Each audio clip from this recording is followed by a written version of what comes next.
కేంద్రంలోని మోడీ ప్రభుత్వం నూతన విద్యా విధానాన్ని అమలు చేసి 4 ఏళ్లు పూర్తి అయిన సందర్భంగా పండుగ వాతావరణంలో వేడుకలు నిర్వహించాలని పిలుపునివ్వడం అన్యాయమని యూటీఎఫ్ జిల్లా ప్రధాన కార్యదర్శి జె ఈశ్వరరావు ఆవేదన వ్యక్తం చేశారు. విజయనగరం కలెక్టరేట్లోని జిల్లా విద్యాశాఖ కార్యాలయం వద్ద యూటీఎఫ్ ఆధ్వర్యంలో నిరసన చేపట్టారు.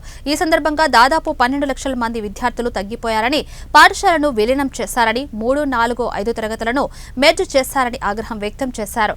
3, 4, 5 తరగతులను హైస్కూల్స్ లో విలీనం చేయడంతో లక్షల మంది విద్యార్థులు డ్రాప్ అవుట్ అయ్యారని ఆవేదన వ్యక్తం చేశారు. హైస్కూల్, ప్రైవేట్ స్కూల్స్లో తెలుగు, ఇంగ్లీష్ మీడియంలను ప్రవేశపెట్టి జీవో 117ను రద్దు చేయాలని డిమాండ్ చేశారు.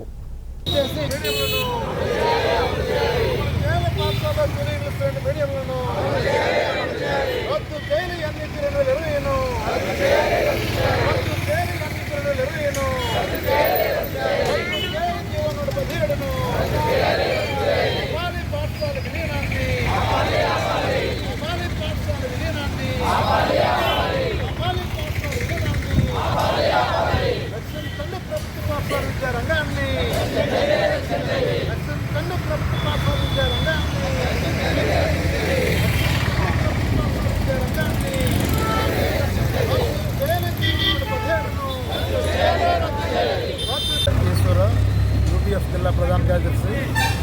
కేంద్ర ప్రభుత్వం ఎన్ఈపీ అమలు చేసి 4 సంవత్సరాలు అవుతున్న సందర్భంగా అన్ని పాఠశాలల్లో పండగ వాతావరణంతోనే కార్యక్రమాలు చేయమని పిలిపించింది. కానీ అదే ఎన్ఈపీ అమలు పేరుతో ఈ రాష్ట్రంలో పాఠశాల విద్యారంగం పూర్తిగా సర్వనాశనమైంది. దాదాపుగా 12 లక్షల మంది విద్యార్థులు ప్రభుత్వ పాఠశాల నుంచి తగ్గిపోయారు. పాఠశాల విలీనం చేశారు. 3, 4 తరగతులని హై స్కూల్లోనే ఇంప్లిమెంట్ చేశారు.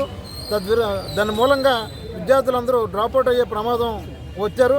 అదే రకంగా ప్రభుత్వ పాఠశాలలో హై స్కూల్లోని 3, 4 తరగతుల విద్యార్థులు సబ్జెక్ట్ టీచర్లు పాఠాలు చెప్పిన విధానంలోని వాళ్ళకి అలవాటు లేక ప్రైవేట్ పాఠశాలకి తరలిపోయారు ఎక్కువ మంది.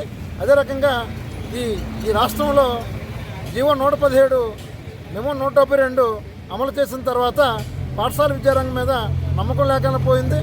ప్రభుత్వం పనిగట్టుకొని 6 రకాల పాఠశాలలు అని చెప్పి ఈ విద్యారంగాన్ని నాశనం చేసింది.